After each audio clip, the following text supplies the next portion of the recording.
यवतमाळ जिल्ह्यातील मारेगाव तालुक्यातील मदनापूर येथे स्मशानभूमी उपलब्ध नसल्याने एका 81 वर्षीय वृद्धावर थेट ग्रामपंचायत कार्यालयाच्या आवारात अंत्यसंस्कार करण्यात आल्याची अत्यंत धक्कादायक व दुर्दैवी घटना मंगळवारी घडली आहे।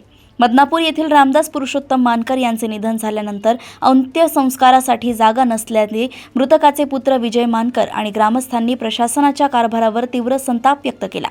वारंवार मागणी करूनही लोकप्रतिनिधी व स्थानिक प्रशासनाने दुर्लक्ष केल्यामुळे गावकऱ्यांच्या पाठिंब्याने रामदास मानकर यांच्यावर शेवटी ग्रामपंचायत प्रांगणातच अंत्यसंस्कार करण्यात आले। मारेगाव तालुक्यातील सुमारे 30 गावांमध्ये स्मशानभूमीची सुविधा उपलब्ध नसल्याने हा प्रश्न अत्यंत गंभीर बनला असून प्रशासनाच्या या उदासीन भूमिकेविरोधात संपूर्ण परिसरातून प्रचंड निषेध व्यक्त केला जातोय।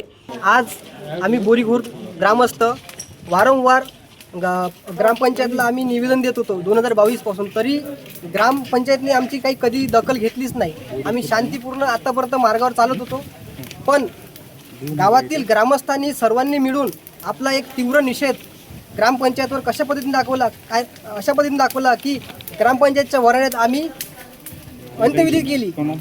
आमचा प्रशासनाला जबाब आहे की बा सामान्य माणूस कधीपर्यंत सहन करत राहील का? विकास फक्त कागदपत्रीच राहील का?